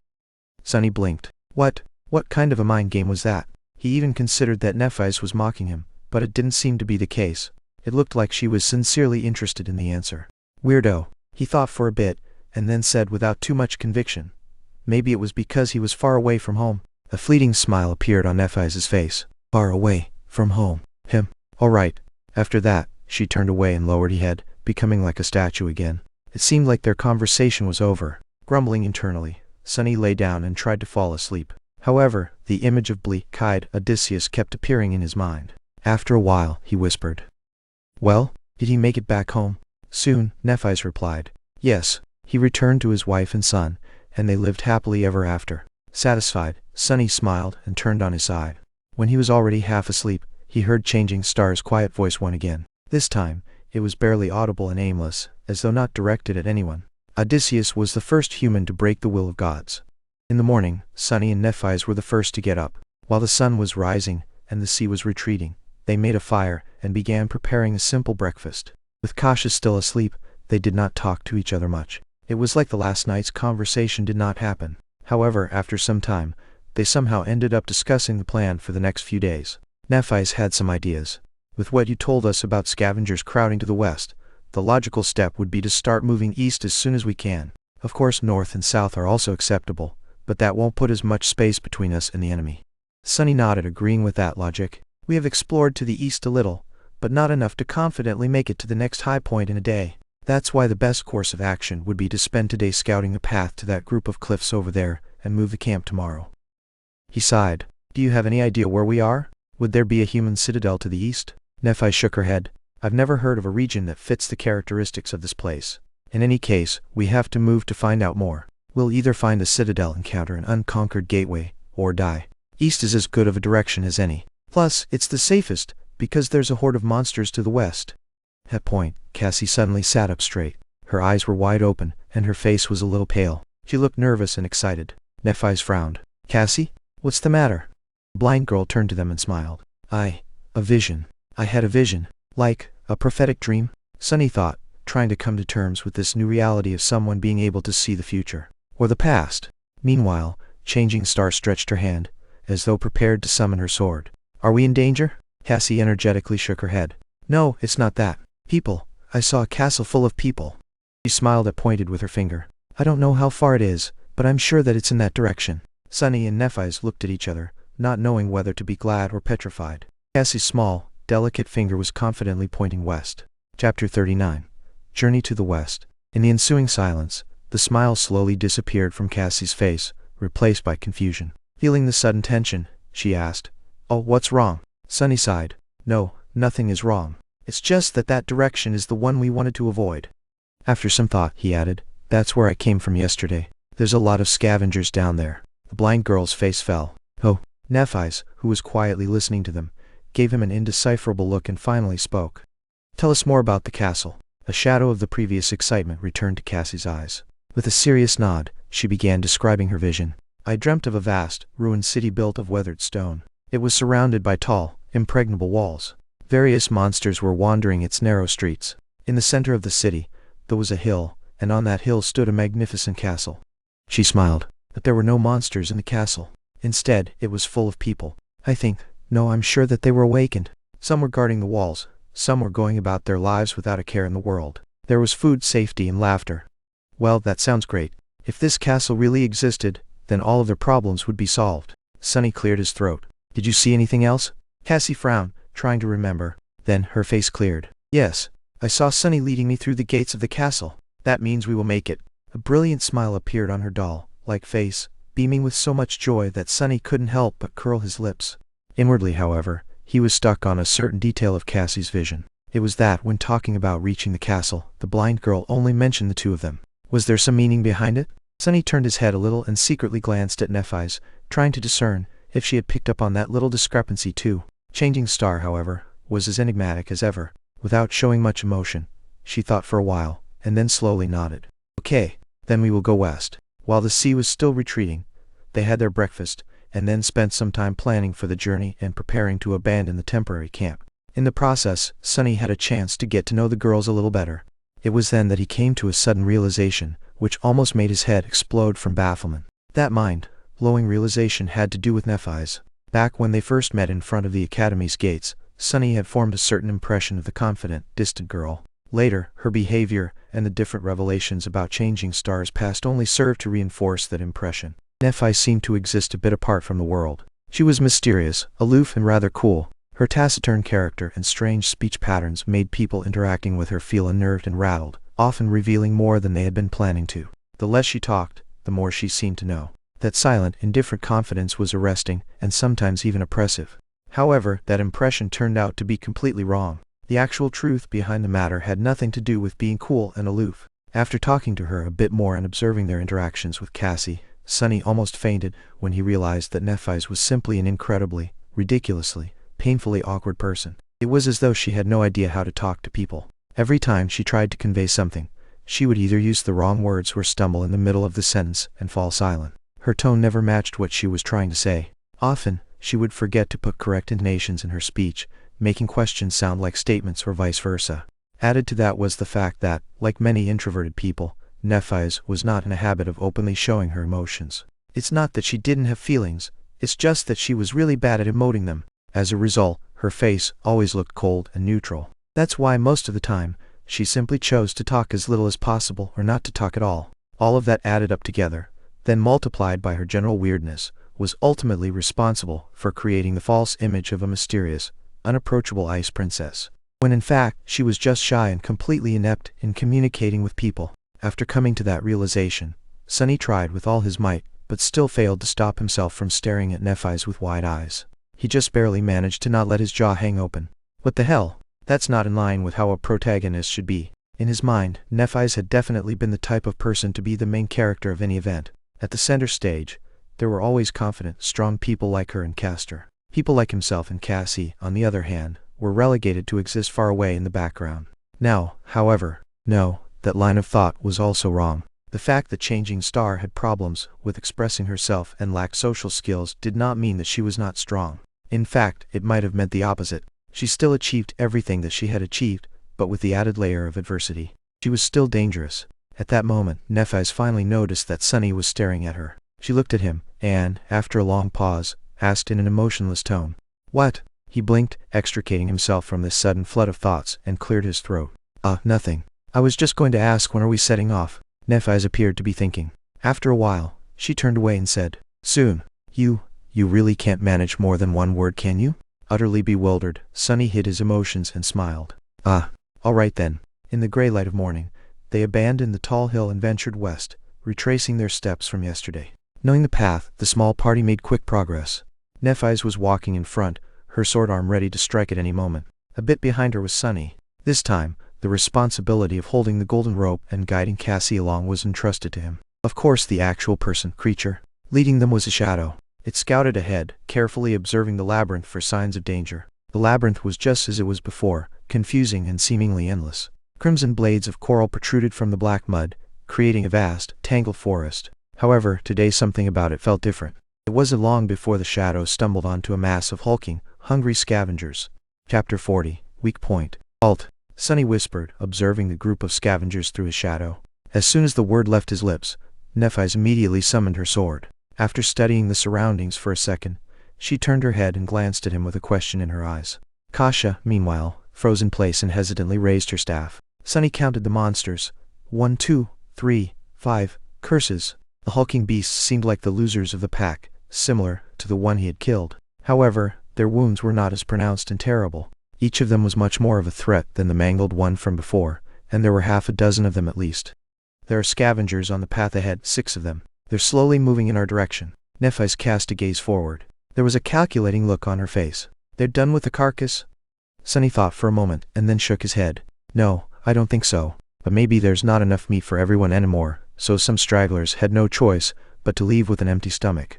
Nephi's nodded and gestured to a nearby branching path. "We'll circle around them." The 3 sleepers hastily moved forward and changed paths, giving a wide berth to the group of monsters. Tense and grim, they continued walking, trying to stay on course and not get lost in the labyrinth. However, in the next hour, they had to turn in a random direction again and again, avoiding other scavengers. The distance between them and the giant statue was not shortening at all. At some point, they were catching their breath near one of the numerous dead ends of the Crimson Labyrinth. They had no choice but to wait, since a large number of creatures was moving past their hiding spot, separated from them by a long length of a twisting coral passage. Sunny sighed and shook his head. "We can't go on like that. At this rate, we'll never make it to safety before sunset." Cassie was the first one to react. Maybe we should turn back?" That was a reasonable suggestion. However, Sunny felt reluctant to agree. Nephi shared his thoughts. With a blank expression, she said, "It will only get harder tomorrow." She was right. By tomorrow, there would be even more scavengers flooding the labyrinth. "Then what should we do?" Changing Star tilted her head, thinking. After a while, she turned to Sunny. Fight. Fight? Fight against dozens of those monstrosities?" Was she crazy? Sunny tried to hide his derision as he spoke. "I know that you are skilled with the sword, but have you forgotten that each of those things is a whole rank above us? We won't survive in a fight against many." Nephi's nodded. "We avoid large groups. Cut down smaller ones." After a moment, she added, "If there's 1 or 2 of them, there's a chance." Sunny wanted to retort, but couldn't find a good reason. In the end, he gave up. "Fine." Nephi stared at him for a while. Then, she suddenly asked, "Have you studied the corpse of the scavenger you had killed?" What was that supposed to mean? A bit surprised, Sunny shook his head. "No. He was too busy being in pain and trying to make it to safety before the sea returned. And why would he study a corpse? Wait, I think Teacher Julius mentioned something." After a short pause, Nephi spoke. "Scavengers have 3 weak points on their bodies. The first one is obvious. It's their joints. Anything that has to be flexible can't be too rigid. So, there's gaps in the armor above the joints. By targeting the joints, you can diminish their mobility and attack capacity. Oh, so, by studying a dead monster, one could better understand their strengths and vulnerabilities." This idea was so obvious that Sunny admonished himself for not realizing sooner. Meanwhile, Nephi's continued. "The second one is the same. It's where their torso connects to the carapace. If you manage to accurately hit that spot, you can heavily injure a scavenger and deal serious damage to its body. However, unless you succeed in severing its spine, the wound won't be fatal. It'll still be able to fight for a while." Sunny couldn't help but notice that Changing Star's awkwardness seemed to disappear whenever she talked about things that she felt confident about, like ancient heroes. Or killing things. Curious. The last weak point is on their back, approximately at the level where the eyes are. There's a slightly concave, discolored cavity in their armor. It is where several armor plates connect. The chitin there is comparatively thin. If you can pierce through it, you can destroy the brain directly. That will be a killing blow. That is good to know. However, that weak point was too high to be hit by a human. After all, scavengers were more than 2 meters tall. As though reading his thoughts, Nephi's added, that weak point is very hard to target. Circling around a scavenger is almost impossible due to their size, speed and the attack range of their pincers. She looked at him and calmly said, if we stumble on a single scavenger, I'll be the bait. My task will be to make it turn around, and then restrain it, exposing the third weak point. Your task will be to kill it. Sunny gulped. What if there's 2 of them? As usual, Nephi's paused before answering. Don't die. It wasn't long before they were left with no choice but to attempt to fight against a scavenger. Behind them, there was a long stretch of the labyrinth with no suitable branching paths for them to turn onto. Ahead of them, there was a small clearing, with only one other passage leading out of it. Not far into that passage, a massive scavenger was moving slowly in their direction. Sunny quickly described the situation and waited for Changing Star's feedback. Without much delay, she gave him a nod. We fight in the clearing. After that, Nephi's gently guided Cassie to the wall of the labyrinth and helped her find a place to sit. Wait here. We'll be back. After some thought, she added, soon. As Nephi's moved to walk away, Cassie grabbed her hand. Her face was pale and tense. Nephew, be careful, okay? Nephi's blinked and tilted her head a little. Then, she smiled. Sure. With that, she and Sunny hastily headed for the clearing. By the time they got there, the scavenger was seconds from appearing. Sunny's shadow flew out of the passage and reattached itself to his feet. Without having to discuss things with Nephi's, he quickly hid in the shadows and waited there, hoping for a chance to attack. Nephi's, on the other hand, strolled to the center of the clearing and calmly stood there, her shoulders relaxed and her back straight. An elegant longsword appeared in her hands, carelessly pointed to the ground. Not knowing what else to do, Sunny silently repeated her words, don't die. A second later, the scavenger walked into the clearing. When his tiny eyes spotted Nephi's, an evil light ignited in them. Without wasting even a second, the massive monster screeched and rushed forward to attack. Its huge pincer shot forward with terrifying speed, tearing the air in its path. Nephi swiftly sidestepped, dodging the pincer, then leaped backward, removing herself from the path of the rushing monster. Simultaneously, her sword flashed in the air, cutting deep into the joint of one of the scavenger's front legs. Azure blood spattered on the ground. Of course, this small wound was too insignificant to slow the scavenger down. With surprising agility, it twisted and delivered a crushing sideways swipe. Nephi's, who just barely landed on her feet, had no choice but to deflect the blow with her sword. She managed to disperse most of the impact by holding the blade at the right angle, but the remaining force was still enough to throw her off balance. At that moment, the second pincer came down. Instead of trying to regain her equilibrium, Changing Star went with the fall and somersaulted over one hand, ending up distancing herself from the monster a bit. Her sword lashed out again. The follow-up attack followed almost immediately. However, Sunny did not care about the details anymore. The only thing he cared about was that, through this risky series of dodges and leaps, Nephi's had managed to circle to the opposite side of the clearing, forcing the scavenger to turn its back to the shadow in which he hid. It's now or never. Gritting his teeth, Sunny lunged forward. Before Changing Star finished her last dodge, before the scavenger's pincer crashed on her from above, before Sunny had time to become scared, he closed the distance between himself and the monster and jumped with all his might, landing on top of its carapace. Then, he used all of his weight to thrust a hand forward. Azure blade shimmered into existence in his grip and was immediately swallowed by the shadow. A breath later, the dark blade hit precisely into the concave, discolorated cavity in the scavenger's armor. With a crack, the chitin broke, allowing the tip of the sword to sink deep into the scavenger's body. The monster shuddered, and then heavily fell to the ground. Sunny was thrown from its carapace, landing in the mud with a roll. That easy? It was already over. As though to answer him, the spell's voice resounded in the air. You have slain an awakened beast, carapace scavenger. Your shadow grows stronger. Chapter 41, Strength in Numbers.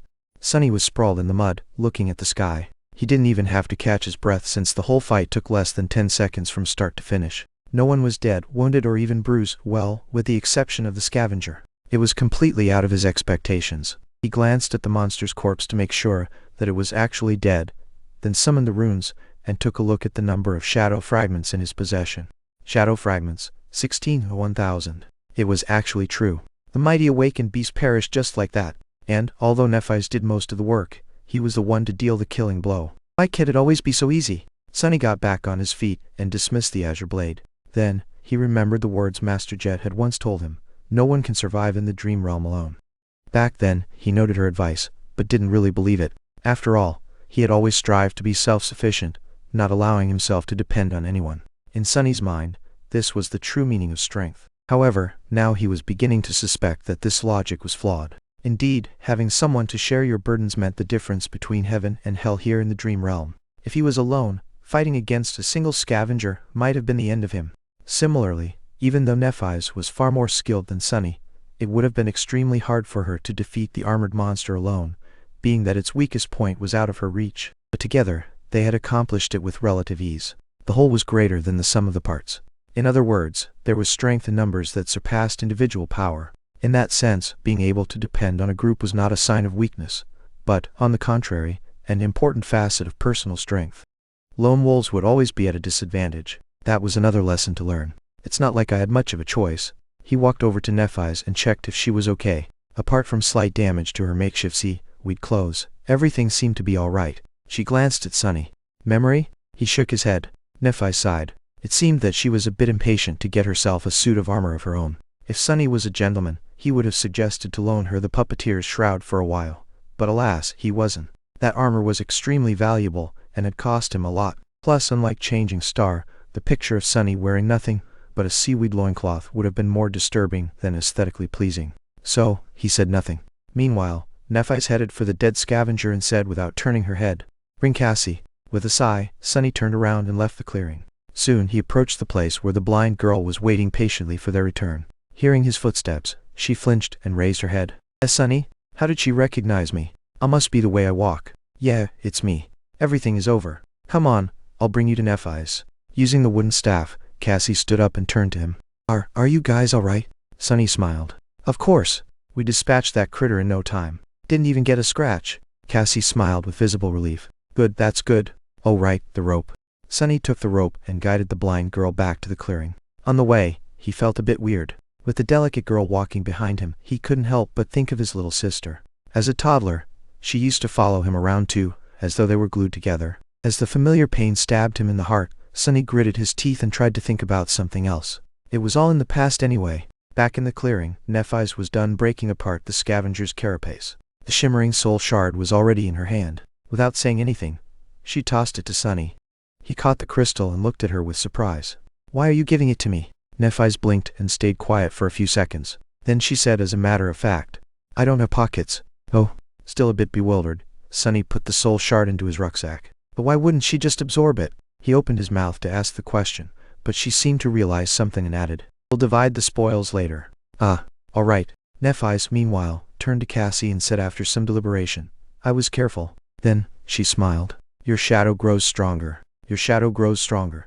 Your shadow grows stronger. Sunny was feeling somewhere in between of being ecstatic and peeved. Throughout the day, they managed to kill 3 more scavengers, each time with not much risk to anyone except for Nephi's. The process was largely the same.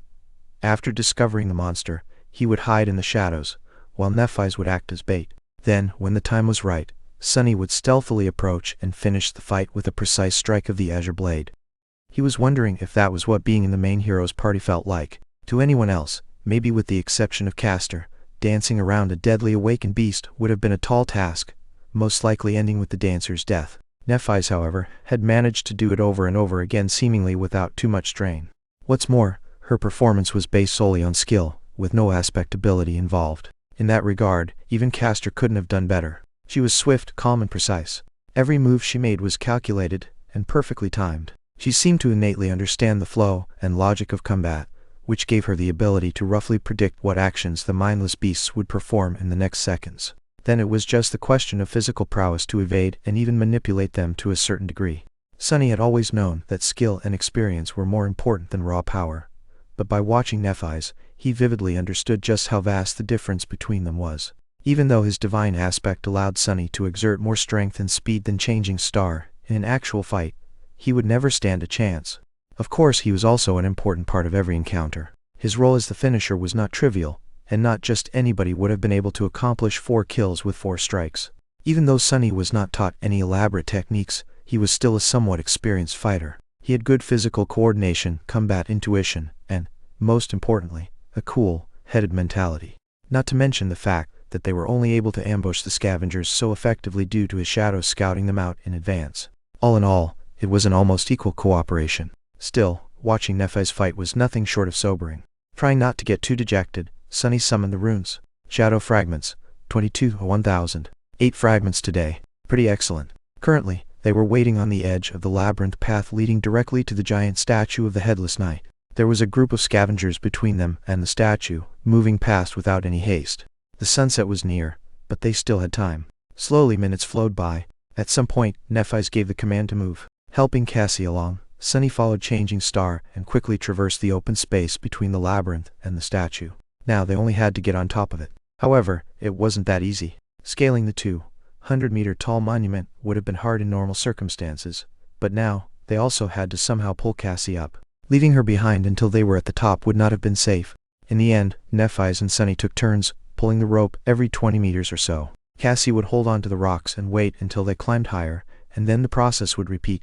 It was slow and torturous, and by the end, Sunny's muscles were sore and almost on fire. But they managed to get to safety before the dark waters washed them away. As the night began to descend, the 3 sleepers sat in the center of the circular stone platform and rested. As they did not bring any materials to make a fire and it was already too late, there was no way to cook food. They ended up chewing on the strips of dried meat, passing the bottle of limitless water around. After some time, Nephais gave Sunny a sign to take out the spoils of today's journey. He took out the 4 shimmering soul shards and put them on the ground. Without any discussion, Changing Star moved 2 crystals in his direction and took 2 for herself. Then, she gave one of hers to Kasha. Sunny watched it in silence. By the time Nephais and Cassie had absorbed their soul shards, he still didn't make a move to take his. After a while, he took another crystal out of the rucksack and moved all 3 to Nephais. The silver-haired girl looked at him with surprise. "Don't you want to grow stronger?" Sunny grinned. "Of course I do, but these won't do me much good right now. It's no secret that you are the main fighting force of our group." He sighed. "The stronger you are, the better our chances of survival will get. Plus, it's not a gift. It's a trade." Nephais raised an eyebrow. "A trade? What do you want?" Sunny deliberated for a few seconds before answering. "It's rather simple. I will give you these soul shards, and all other soul shards I earn on the way to that castle." Then he looked her in the eyes and said, "In return, you will teach me how to fight." Chapter 42. Essence of Combat. Nephais looked at him and contemplated. This time, she remained silent longer than usual. Sunny felt a bit nervous under her gaze, knowing that he was being evaluated. With Changing Star's skill and insight, it wasn't hard to imagine just how much she had gleaned from his battle performance. Both his current level and future potential must have been pretty much laid bare in front of her. Were they enough to make teaching him worth her while? After some time, she took the soul shards and nodded. "Okay." Sunny smiled, congratulating himself on a successful deal. Not only did he receive a lot while not losing much, but he had also managed to create a bit of a favorable impression of himself in the eyes of Nephais and Cassie. As far as performances went, this was a great one. "So when do we start?" Nephais shrugged. Now. Sunny glanced at the sun, which was already almost gone. Were they going to train in complete darkness? It wasn't really an obstacle for him. Changing Star, however. "We will start with some words.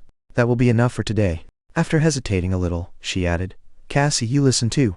Sunny and Kasha turned to Nephais, listening to her like 2 obedient students.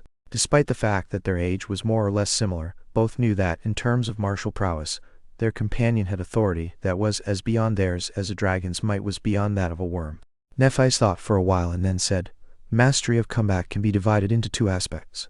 One is body, and the other one is mind. Training the body is not easy, but it is rather simple. All you need is repetition and experience. In a fight, things happen too fast to consider every detail in the moment. That's why your technique must exist in your muscles and bones, so much so that it almost becomes an instinct." She paused. "You can achieve initial results through repetition. Then, it must be cemented through experience. The more battle experience you have, the deeper a technique will be assimilated into your body. There is no other way. 1,000 hours of training won't be as impactful as one real fight. Only those who survive countless battles can be truly in command of the body." That simultaneously made a lot of sense and no sense at all. On the one hand, the principle of improving through practice was quite logical. On the other hand, Changing Star's statement made it seem like all those lofty legacies with their years of training were nothing but harmless children. After all, no matter how good their tutors were, They had no real battle experience. But then again, she did wipe the floor with every one of them, excluding Castor, with no apparent difficulty. So maybe her statement was true. That, however, posed a question of its own. Just what kind of life had Nephise led to possess rich battle experience at the tender age of 18? Should I stop calling her princess? Meanwhile, Nephise continued.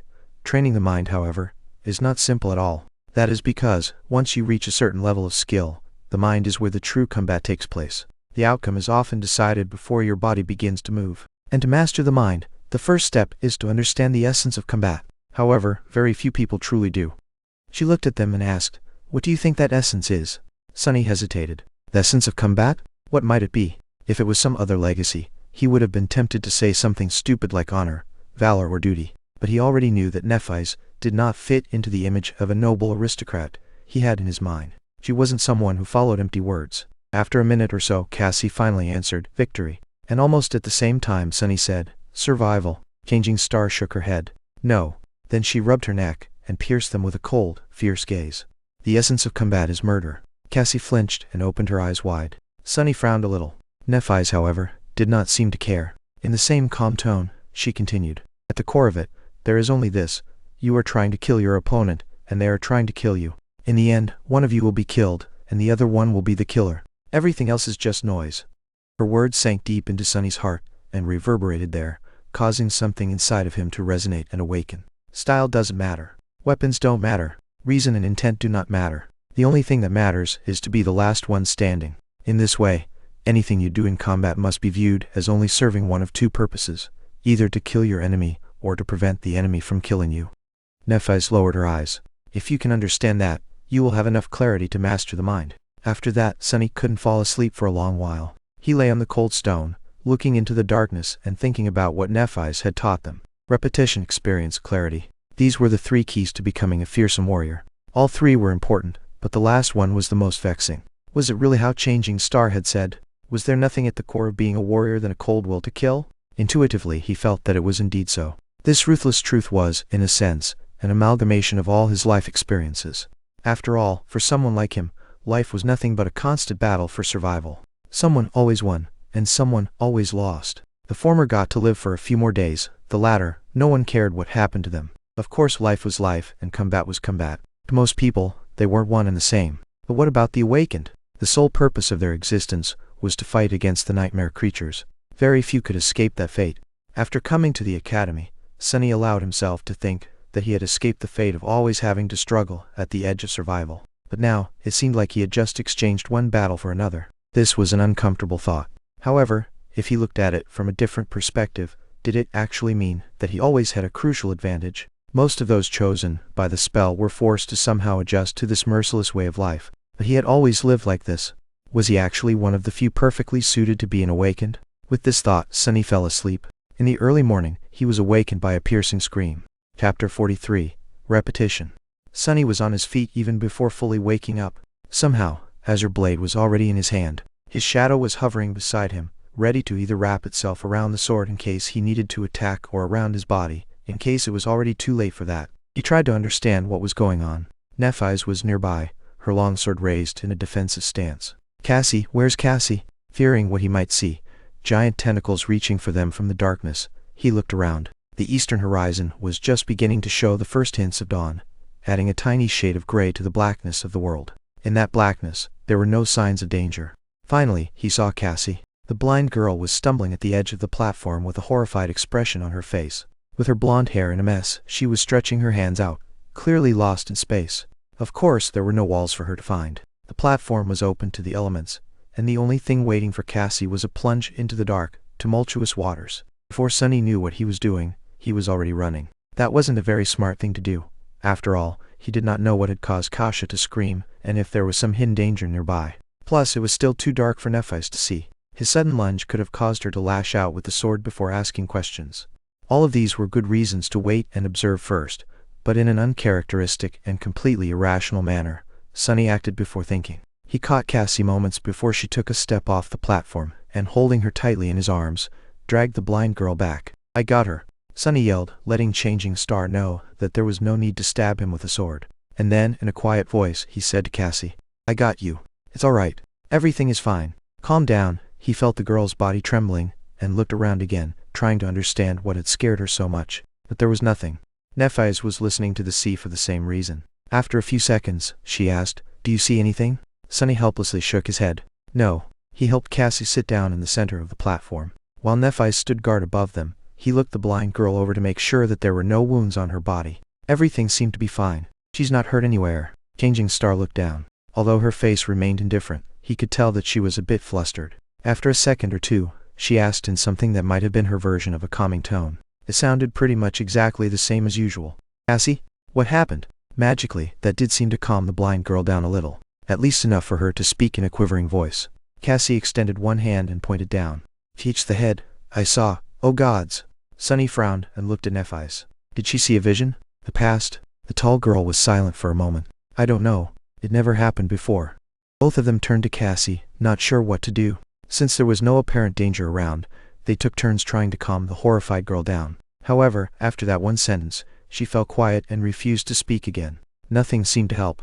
After a while, Nephi sighed. "Let's leave her be for now. Maybe she needs time." Sunny was about to retort, but truth be told he didn't have any ideas either. In the end he just nodded. "Okay. I'll keep an eye on her."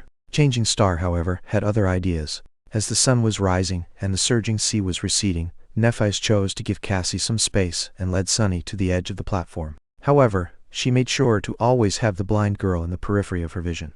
Kasha sat hugging her knees. Her eyes were closed, but small tremors that periodically ran through her body betrayed that she was awake. Sunny's eye twitched. "Are you sure it's okay to leave her like this?" Nephi's gave him a complicated look. "Yes." Then after some thought she added, "Cassie is strong." Sunny wasn't sure how to answer. If Changing Star considered someone to be strong, then they most likely were. However, strong was the last word that came to his mind when he thought about the delicate, beautiful, blind girl. Wasn't she someone who constantly needed their help?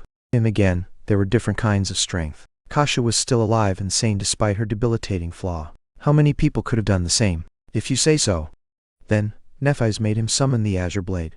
After studying it for a while, she nodded and took her longsword out of the air. Despite its size, it was an elegant weapon. The narrow, double-edged blade was much longer than that of the azure blade, with an incredibly sharp, symmetrical tip. The whole blade, as well as the simple cross-shaped guard and the pommel, seemed to be made out of silver and reflected the pale morning light. The handle was tightly wrapped in black leather. Putting the two swords side by side, Nephi spoke. "Your sword can be used with one hand, but its true potential can only be revealed when held in both. It is created primarily for cutting and severing, hence the higher center of gravity. However, it can thrust as well." Then she gestured to hers. "My sword is a bit more versatile. It is created for both cutting and thrusting, and it has a double edge. However, the principle of wielding these two swords is the same." She took the sword in both hands, placing one near the guard and another near the pommel. Then, she performed a downward slash. They are both leverage-based weapons. When held with two hands, one hand pushes. She pushed the sword down with the hand near the guard, while the other hand pulls. The hand near the pommel simultaneously pulled the handle up, giving the blade a tremendous boost in speed. This is how you generate force and perform powerful strikes. "Now your turn." Sunny looked at his sword and gripped it with both hands, mimicking Nephi's pose. Then, he raised it and down, making sure to enhance the force of the strike with his lower hand. Changing Star observed him. "You need to understand that a strike doesn't come from the hands. It comes from your whole body. Power comes from your feet, your hips, your core, your shoulders, and is only then transmitted to your hands. Like this." She demonstrated the downward again. This time, Sunny paid attention to the overall stance and movements of every part of Changing Star's body, as opposed to only the sword. He wasn't a novice to fighting. Instinctively, he already knew how to deliver a proper punch, even if before, there wasn't a lot of strength in his body. The principles of striking with a sword were largely the same, so Sunny quickly understood the overall concept. He performed the simple downward a few more times. After each time, Nephi's gave him pointers and corrected his mistakes. Some time later, she was finally satisfied with his form. "Good." Sunny smiled, proud of his achievements. Nephi's looked at him thoughtfully and nodded. "Now, do it 1,000 more times." The smile froze on Sunny's face. 1,000? Did she say 1,000? Blinked. Sorry. How many times?" Changing Star tilted her head and thought for some time. "Well, we don't have much time today. So yes, only 1,000. Ha, ha, ha. Only 1,000, eh?" Sunny forced himself to sound polite. "I see. All right." As Nephi's walked back to sit with Cassie, he turned to the sea and raised his sword. 1. The azure blade whistled as it cut the air. He raised it again. 2. Push and pull. This is how you generate force. 3. Strike with your whole body, not just your hands. 4. As Sunny raised his sword and threw down, over and over again, only one thought eventually remained in his mind. Repetition experienced clarity. Repetition. By the time he was done performing 1,000 strikes, Cassie was finally ready to speak. Chapter 44. Cassie's Dream. With pretty much every muscle in his body sore, Sunny walked over to the girls and fell on the ground. After catching his breath, he looked at Kasha. Cassie, do you feel better? Several seconds later, the blind girl slowly nodded. That's a relief. He shifted and hesitated for a bit. Kasha didn't look too well. Her face was still very pale, with a distant, dazed expression on it. Her body at least was no longer trembling. Sunny wasn't very good at talking to people, let alone placating them. He wasn't sure what to say. He cast a gaze at Nephi's and sighed inwardly. Who knew that one day, he would turn out to be the most sociable person for as far as the eye could see? What a joke. Can I have some water? Cassie turned to him and scowled, as though confused by the question. Then, she suddenly gasped and opened her eyes wide. Oh, sorry. Yes, of course. She summoned the limitless water bottle and offered it to Sunny. He took it with a grateful smile and greedily drank a few gulps before giving the bottle to Nephi's. Eventually, it returned to Cassie. You drink some too. After she did, he awkwardly patted the blind girl on the shoulder. Everything seems to be fine now. Did you dream of another vision? You can tell us. If you want. Cassie hesitated for a bit before saying, oh no. Maybe it was just a nightmare. Sunny and Nephi's exchanged glances. They both doubted that what Cassie saw was a simple nightmare. After all, people usually did not dream in the dream realm. The blind girl meanwhile continued. I don't really remember. It's all in fragments. Sunny carefully considered his words, not wanting to pressure Cassie too much. You can just tell us what you remember. Maybe we'll be able to make sense of it together. Kasha sighed and tentatively nodded. After a long pause, she finally found the courage to speak. At first, I saw a boundless darkness locked behind 7 seals. Something vast was churning in the darkness. I felt like if I directly saw it, I would lose my mind. As I watched terrified, the seals broke one after another, until only one remained. And then that seal broke too. She trembled a little. After that, I don't know. It was as though my mind shattered into 1,000 shards, each shard reflecting its own image. Most of them were dark and scary. Some I have already forgotten. The other? Cassie fell silent, remembering. I saw the human castle again. Only this time, it was at night. There was a lonely star burning in the black skies, and under its light, the castle was suddenly consumed by fire, with rivers of blood flowing down its halls. I saw a corpse in a golden armor sitting on a throne, a woman with a bronze spear drowning in a tide of monsters, an archer trying to pierce the falling sky with his arrows. Finally, she looked up, her face full of horror. In the end I saw a colossal, terrifying crimson spire. At its base, 7 severed heads were guarding 7 locks. And at the top, a dying angel was being consumed by hungry shadows. When I saw the angel bleed, I suddenly felt as though something so precious that it can't be described with words was taken from me. Her voice became quieter. Then I felt so much sorrow, pain and rage, that what little remained of my sanity seemed to disappear. That was when I woke up, I think. Nephi's and Sunny remained silent for a while, trying to make sense of what Cassie had told them. Even if Nephi's had an idea, she didn't show it. Sunny, however, was totally lost. He couldn't even begin to decipher the hidden meaning behind the vision, if it even was one. Previously, Cassia's vision about the castle was pretty much straightforward. It showed her a human fortress, and even the direction in which it was situated. This time, however, her dream was disjointed, full of weird symbolism and vague, uncertain images, much more like a charlatan's prophecy than a vision gained through an aspect ability. Finally, he sighed. Maybe it actually was just a nightmare. Your previous visions weren't like this, right? Cassie silently shook her head. Sunny scratched the back of his head. Well, people don't usually dream in the dream realm, but you do. Perhaps seeing a random nightmare once in a while is a side effect of your ability. The blind girl turned to him, a faint relief written on her face. You really think so? He hesitated, trying to find the right words. Why not? It's a possibility. Inwardly, however, he felt uneasy. A dying angel being consumed by shadows. Why does it sound so ominous? I should try and stay away from angels in the future. Gee, what has become of my life? A sentence like that doesn't even sound insane anymore. With that, they were finally ready to welcome a new day. Some time later, they were sitting on the western edge of the stone platform, looking at the scavengers below. Sunny's shadow was busy scouting a path to the next high landmark. Were there always that many? Sunny glanced at Nephi's and shook his head. No, there were much more. They seemed to be almost done with the carcass. I doubt it will last until nightfall. Which meant that, by tomorrow, all these beasts would be roaming the labyrinth, making it hard for the three sleepers to make any progress. It would be best to leave today and put some distance between themselves and the horde before the scavengers were done with their feast.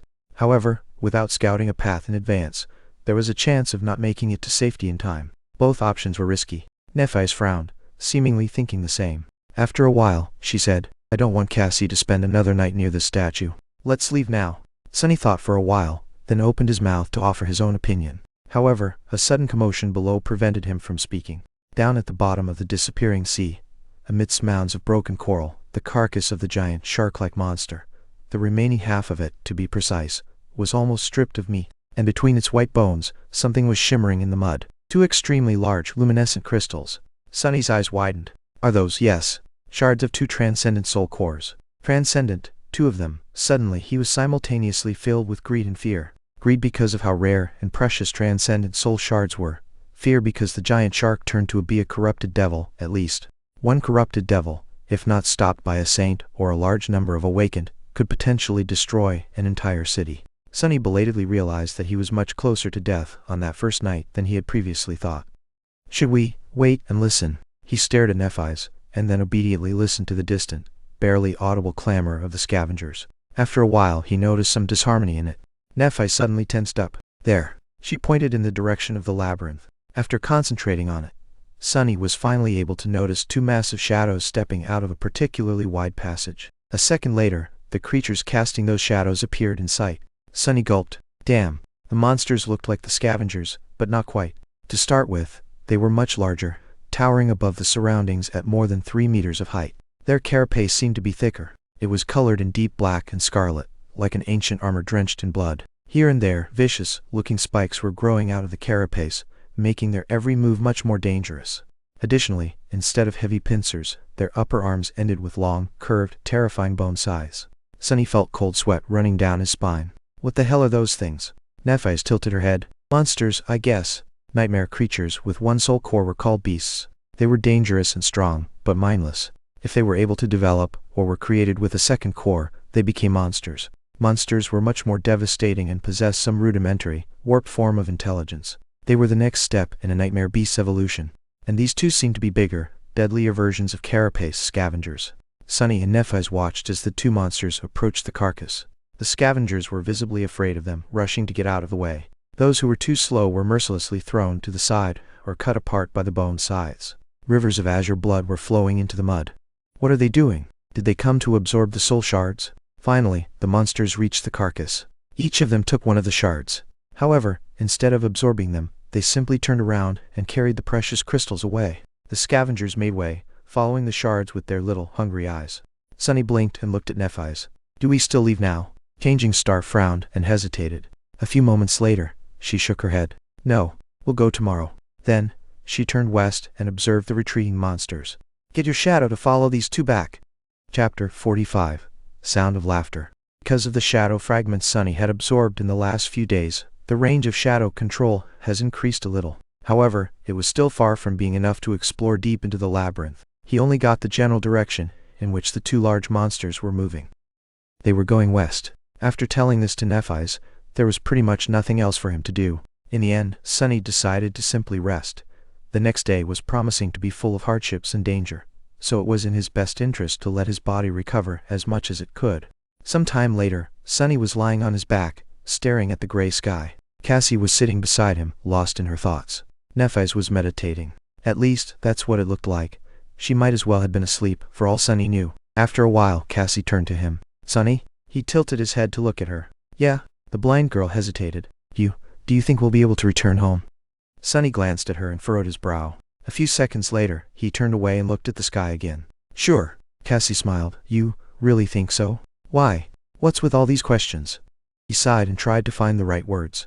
Because of her. He pointed at Nephi's, knowing that Cassie won't see it. There was no one else on the stone platform though, so it was pretty obvious who he was referring to. I'm also not someone to die easily. In fact, I'm willing to bet that you couldn't have found a better duo of sleepers to escort you across the dream realm. If anyone can survive this, it's us. So yeah, I think that our chances of making it back are pretty high. Cassie suddenly giggled. Aren't you a little too full of yourself? You were in the second to last place. Sunny shrugged. That's only because someone smart told me to keep a low profile. Otherwise, I would have ranked higher. Then with a grin he added, Much higher. Third to last, at least. The blind girl couldn't help but laugh. The melodic sound of her laughter made Sunny feel much better. He had not heard anything like that ever since coming to the dream realm. It was nice to see that people were still able to preserve a bit of mirth, even in this hellish place. Come to think of it, this was the first time he heard Cassie laugh at all. Back in the academy, she was always dull and bleak. After this sudden outburst, Kasha's expression slowly turned wistful. A few seconds later, she asked, "What do you miss the most about home?" Sunny tried to think of something, but failed. He wasn't sure that he even had a home in the real world. The tiny room he had been renting previously was nothing but a temporary shelter from the rain. As for the real world as a whole, his life there wasn't that pleasant either. Finally he said, "I don't particularly miss anything." Cassie was very surprised. "Really? Don't you miss your family?" Sunny smiled. "I don't have a family. Well, I guess I have a sister somewhere, but we haven't seen each other in many years." Oh, the blind girl fell silent. Several seconds later, she said quietly, "I miss my family the most." There was longing and sadness in her voice. Sunny didn't know what to say, so he stayed silent. "Mom and Dad must be really worried about me right now." No, actually, they wouldn't be worried. They would be heartbroken. They must think that I'm as well as dead already. Sunny glanced at her and sighed. "You seem to care about them a lot." Cassie turned to him in confusion. "Of course. Isn't it normal?" Sunny stared at the gray sky. The wind smelled of rain. After a while, he said, "I wouldn't know." In the evening, Nephi's made Sunny perform the 1,000 strikes again. After that, they ate the last strips of dried scavenger meat, and took turns sleeping, so that one of them could always keep an eye on Cassie. Thankfully, nothing happened during the night. When the morning came and the dark sea retreated, they prepared to leave the giant statue. Nephi's was the first one to climb down. Before that, she had a few words to say. "Today will be different from before. There will be much more scavengers roaming in the labyrinth. We might not be able to create an ambush or avoid fighting several of them at once." She looked at Sunny. "If anything happens, your job is to bring Cassie away. We can retreat by using passages that are too narrow for the scavengers. If we get separated, proceed to the high point by yourselves. Don't wait for me. Do you understand?" With a somber expression, he gave her a nod. Nephi's returned it. "Good. Time is of the essence, so let's go." With that, she began the descent. After Nephi's reached a point 20 or so meters below them, she found purchase and waited. Using the golden rope, Sunny lowered Cassie down. Just like while climbing up, they took turns helping the blind girl. Luckily, climbing down the statue was much easier. Soon they reached the ground. Entering the labyrinth, the trio moved forward with haste. The shadow was ahead of them, scouting for monsters and optimal paths. Despite that, their progress was slow and chaotic. They had to constantly change direction to avoid groups of scavengers, often ending up in dead ends or moving further away from their destination. Sunny, who played the role of the scout and navigator, felt his brain slowly starting to boil. At some point, however, they inevitably ended up in a situation where a fight was unavoidable. There was a large group of scavengers at their heels, and a pair of them blocking the path ahead. Neither of the two groups had noticed the sleepers yet. However, since there were no other passages to turn into, it was only a matter of time. Nephi's considered their options for a few seconds. There was a scowl on her face. Finally, she said, "If there's only two, we can take them." Sunny looked at her with uncertainty in his eyes. But there's no time to set up an ambush. He wasn't quite sure how they could fight two scavengers at once. Despite how good of a teacher Nephi's was, he only practiced with the sword for a day. Facing against a scavenger alone was risky. Changing Star shrugged. "It's almost the same. I'll attack first. You follow behind in the shadows and finish one off once they turn. Then we kill the second one together." The whole plan was based on the assumption that Nephi's could survive under the onslaught of two scavengers, both attacking her simultaneously. Sunny was very impressed by her prowess, but he wasn't sure that it was possible. There was a large probability that Nephi's would die. He still remembered that she wasn't present in Cassie's first vision. But what else could they do? A bit rattled, Sunny gritted his teeth. "All right." After a short pause, Nephi's summoned her sword. Then, she stepped forward.